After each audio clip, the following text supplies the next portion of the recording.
Bonjour et bienvenue. Aujourd'hui, on va décortiquer ensemble la meilleure stratégie pour décrocher ce fameux stage de fin d'études au Maroc, surtout si on est dans le génie industriel ou la supply chain.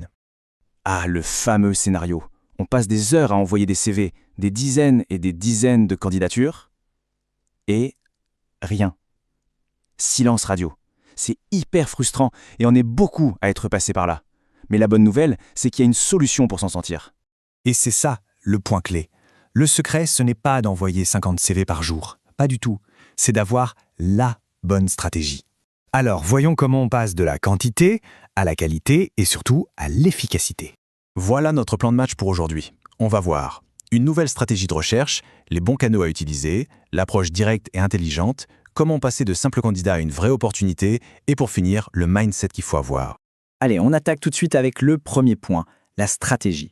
L'idée, c'est vraiment de changer sa façon de voir les choses, de passer du mode passif au mode proactif. Et cette phrase, il faut vraiment se la mettre en tête. Elle résume tout.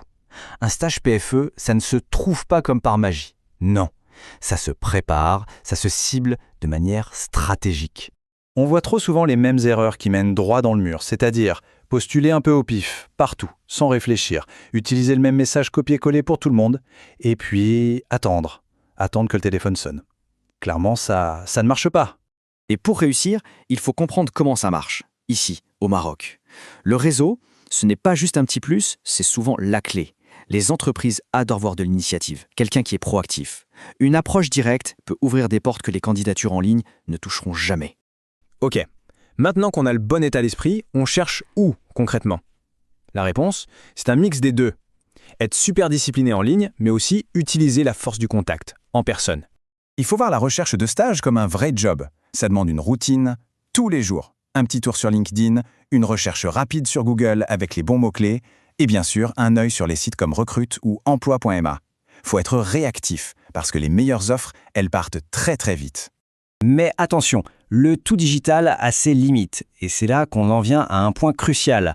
Il ne faut jamais, au grand jamais, sous-estimer la puissance du contact humain, surtout ici. Alors oui, ça peut paraître un peu vieille école, mais ça marche encore super bien, se déplacer, aller sur place. Avec un CV pro bien imprimé, une tenue correcte et demander à parler à la bonne personne, ça laisse une impression bien plus forte qu'un simple email. C'est une technique qui fait vraiment la différence. Bon, on sait où chercher. Maintenant, la question à millions. Comment on aborde les entreprises? C'est bien de savoir où sont les portes, mais encore faut-il savoir comment frapper. Et c'est là-dessus que tout se joue. Prenons LinkedIn par exemple. L'erreur classique, c'est de commenter une offre avec « intéressé » ou « inbox ». Ça, c'est le meilleur moyen de se noyer dans la masse. La méthode qui marche, c'est de contacter la personne, le recruteur, directement en message privé, avec un message court, pro et personnalisé. Regardez cet exemple, c'est parfait, c'est court, c'est direct, ça montre qu'on a fait un minimum de recherche sur la personne et son entreprise. Et surtout, on ne demande pas un stage, on propose un échange. C'est bien plus malin, c'est à la fois respectueux et super proactif. Et le CV, bien sûr, doit être au top. Il doit crier efficacité. Ça veut dire quoi? Mettre en avant les compétences techniques directes, parler de projets concrets qu'on a menés, lister les logiciels qu'on maîtrise et être super clair sur ses disponibilités. Un CV qui est flou, qui n'est pas précis, il finit direct à la corbeille. On arrive maintenant à ce qui est pour moi le changement de perspective le plus important de tous. L'idée, c'est d'arrêter de demander un stage et de commencer à proposer des solutions. Pour faire ça, il faut se poser les bonnes questions. Dans quel secteur je veux aller? Industrie? Agro? Logistique? Quelle problématique précise j'aimerais résoudre? Et où géographiquement? L'objectif n'est plus de chercher un stage, mais de chercher un projet précis à mener.